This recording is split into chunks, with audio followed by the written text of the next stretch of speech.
Okay, I put a little something together for the UC students that have a greater understanding of UC beyond the unarmed curriculum taught to civilians for civilian self-protection living in a Commonwealth country.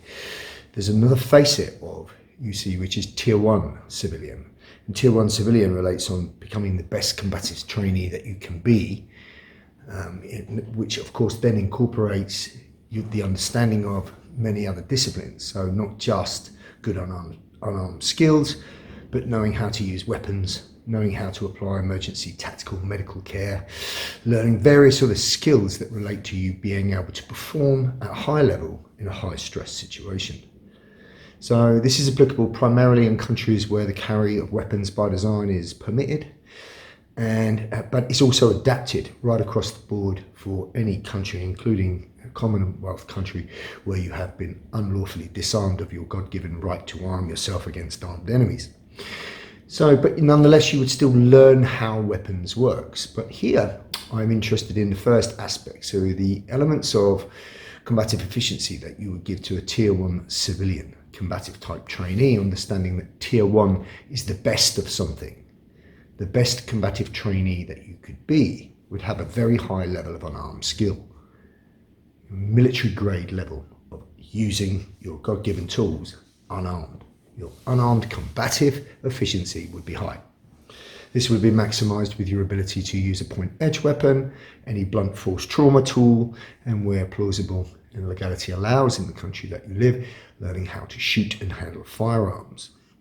Next, as I say, might be tactical combat casualty care, offensive defensive driving, learning rural bushcraft, urban survival. All of these type of skills would integrate into you becoming a Tier 1 civilian. Here I'm only interested in the high-end, high-level threat unarmed skills.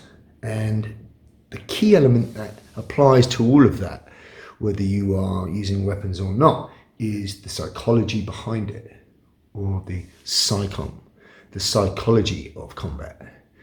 So anybody that has an understanding of UC will know that there's UC, urban combatives, there is Tier 1 civilian type training, and inside of that there's various other things such as BladeCom, ComFit, and PSY-COM. PSY-COM being the psychology that relates to using or dealing with violence. Okay? So within that, there is a concept that's understood called suprastate, and there is also a concept understood of emotional state management and emotional state access.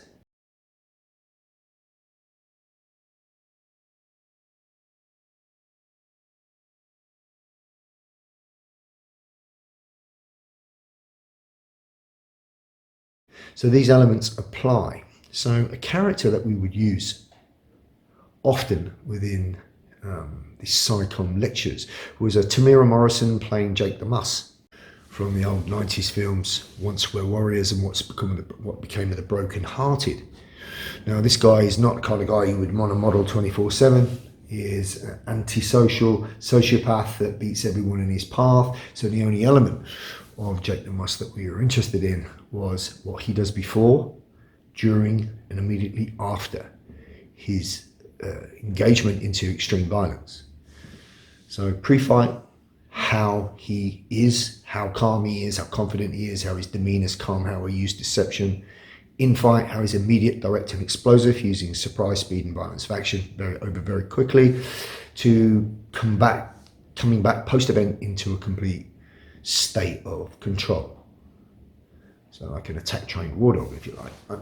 So that is from a civilian badass perspective, and he could do that because he had very high confidence in his level of dealing with violent people and dishing out violence.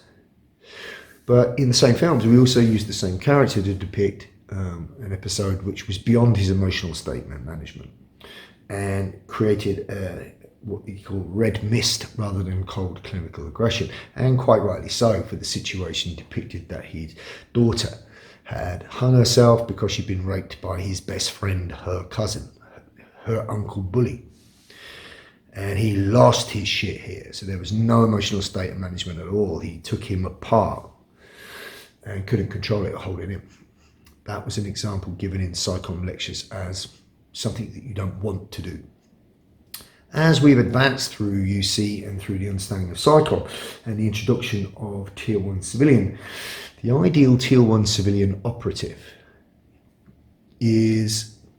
can be performing in a condition-read situation where you would have a massively elevated heart rate, but within the control of a condition yellow state of awareness. So what I mean by that, rather than becoming so adrenalized that he starts to lose cognitive function, he's in complete control of his emotional state enough to remain completely cognitive. So therefore, can still make tactical decisions before, in, during the fight and post-event. This is moving towards the lines of a Tier 1 operative, so a Tier 1 operator. So because we use Jake the Muss to model the character of somebody that can be calm, immediately aggressive, back to calm, we're now going to use another character to replicate or give you an understanding of what would be the ideal model. Because understand that you can model from real example, you can model from creative example of fiction in a film, you can model from a character in a comic book, you can model somebody that you can just conjure in your imagination. It doesn't matter. As long as what character you model has all the attributes you need. So here we're talking a very high level stress situation, keeping absolutely so cool that you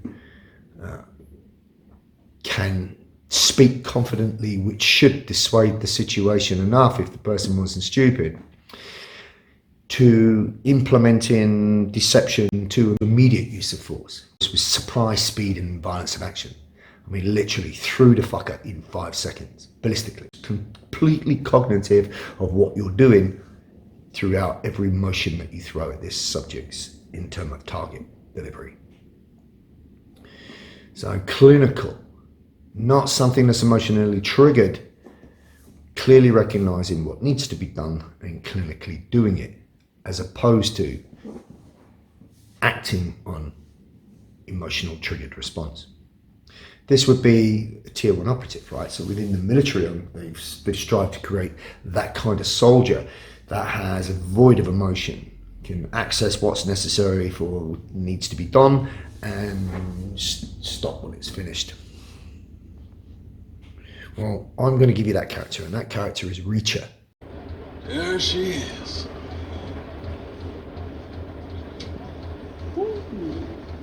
She pretty. Look, she got pretty little shoes on. Give me shoes, baby. Come on now. You heard me. Give my shoes like a good little bitch. I said, give them to me. Good girl.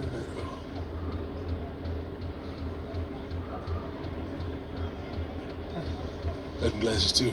Give my glasses.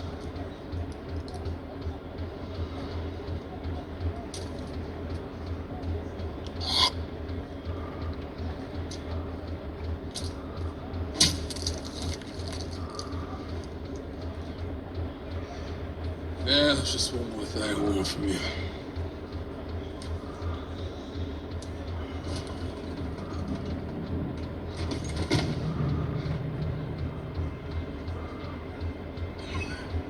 Look at this red little motherfucker. What you want? To give you a choice. See, you're in my house, fatso, and you didn't ask permission. So you and your friends can leave now, or they can carry your fat ass out in a bucket. Now I'll count to 3. Bitch. Do you know who you're talking to? 1, 2.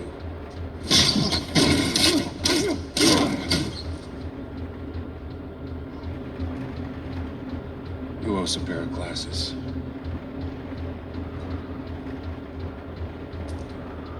Now get out of my cell.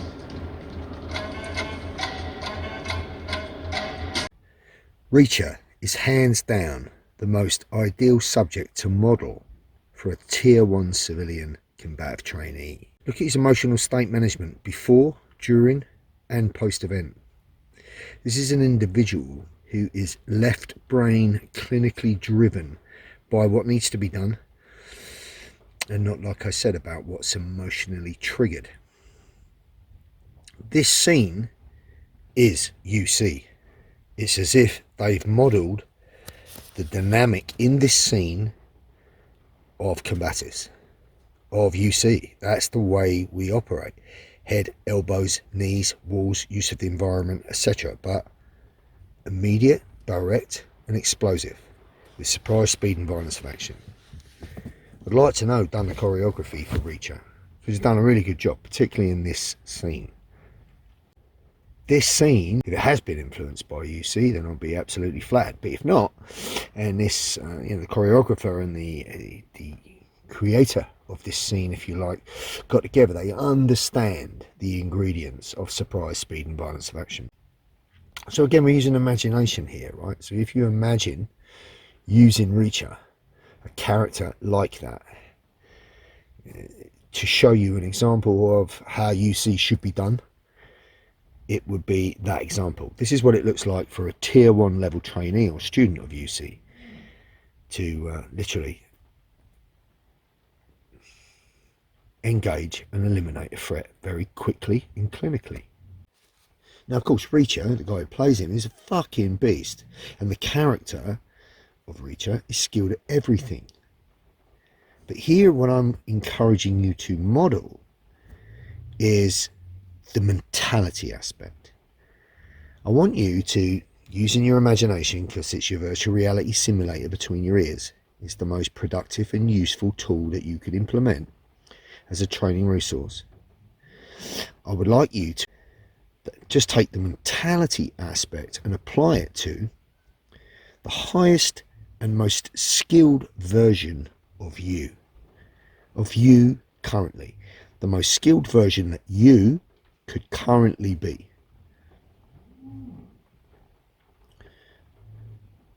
Let's just take the mentality aspect and apply it to the highest and most skilled version of you.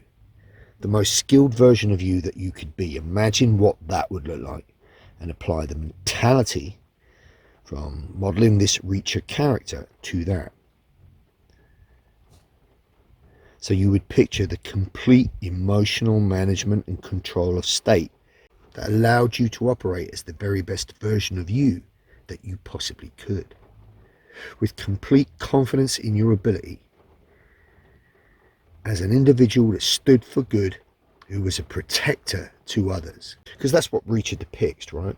A great model from an NLP perspective. So if I wanted you to model an example of a tier 1 civilian who is a protector, somebody extremely capable of looking after himself and those around him, while everyone else is going to chaos and rat shit, this would be a great model from an NLP perspective. Simply identify the traits that make him what he is. So not the physique, although being in the best shape that you could be, the best version of you could be, is part of that. But here I'm talking about the clinical mental state part, as well as applying surprise, speed and violence of action with the drill that he implements. So if you're a student of UC, you will understand how to headbutt, you'll understand how to use the wall, you'll understand how to elbow. You'll also understand about targeting to drop blood pressure, i.e. side of the neck. You also know to do that from deception with surprise, at speed, with the maximum amount of violence of action that you could implement. And that might be guttural, or that might be quiet, but equally sinister. Look at what he does here. So the scene depicts him in prison. He's been put in prison for a wrongly accused murder, been framed. He's in with a beta individual that is clearly being bullied by these other individuals that enter the jail, enter the cell. And he jumps down and takes care of fucking business as Reacher would, right? So lay aside any of the Hollywood bollocks. Just look at Reacher as the character that he is. He is ex-Special Forces clinical operator. That's what he is. He's been trained to the point where he is such an ability, and he is using a left brain driven go get linear, have already completed task mindset, which belongs here, right? So look at what he does. He uses artifice by giving a count of 3. Then just after 2, boom, big headbutt. Grabs him with a hand and drags him into the environment. In this case, the steel frame of the bed. This would we would call a wall rag.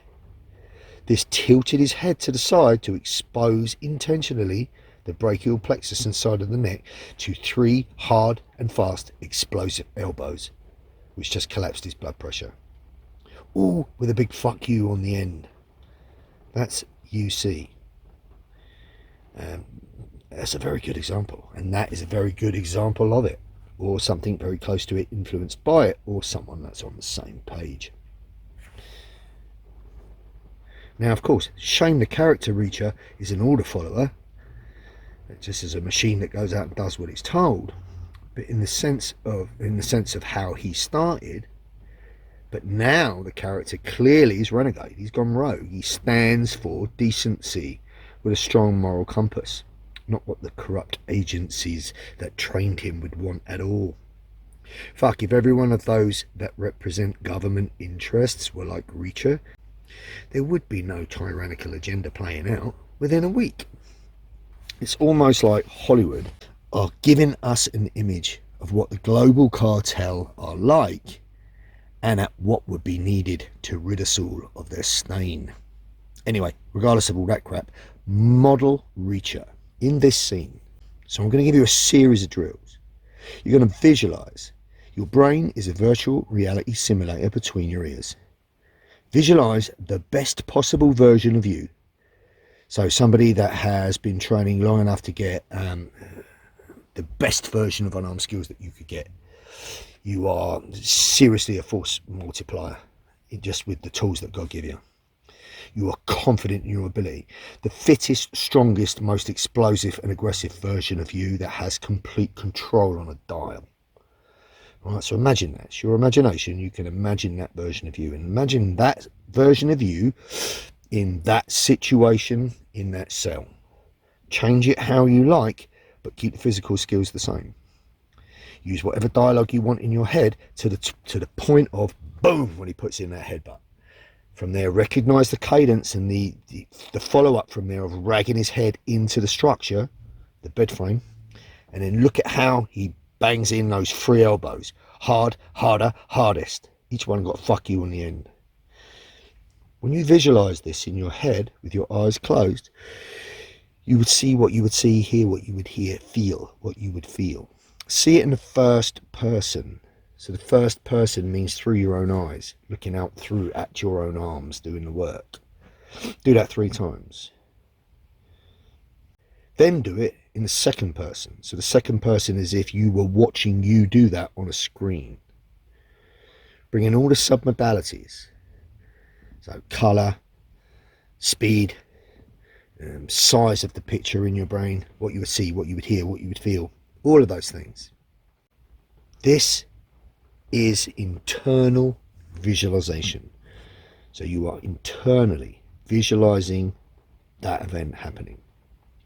From here, I want you to go from internal visual to internal visual with external kinesthetic, which means you're going to do it. And all you need is a pad. So you could do it on a bob, set up against the wall. You could do it on a bag, set up against the wall. You could do it with a pad man holding a pad. Or you can do it on your own with a single pad, right? Just need a clear piece of wall. Make sure that everything around, there's no distractions, nothing that you shouldn't be there, nothing that you can knock into that would hurt you. Just a clear wall and a pad. Now you're going to do it 3 times with your eyes half closed, but keeping a picture in your head of smashing that bully boy into that wall and knocking him the fuck out with elbows. I want you to go 100% 3 times. Then I want you to close your eyes. That's why I said make sure the piece of wall that you know, you're familiar with it, there's nothing else around. And I want you to do it 3 more times to peak intensity, keeping that same vivid picture in your head. Play out the dialogue, play out the moment in which you count 1, 2, boom, and then do the drill.